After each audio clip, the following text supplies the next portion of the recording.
sinulat ni Apostol San Pablo sa mga taga-Corinto.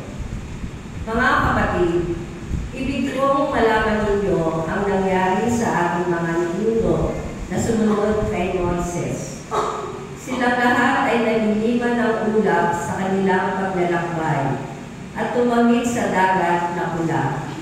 Sa gayon, nabinyagan silang lahat sa ulap at sa dagat bilang tagasunod ni Moises.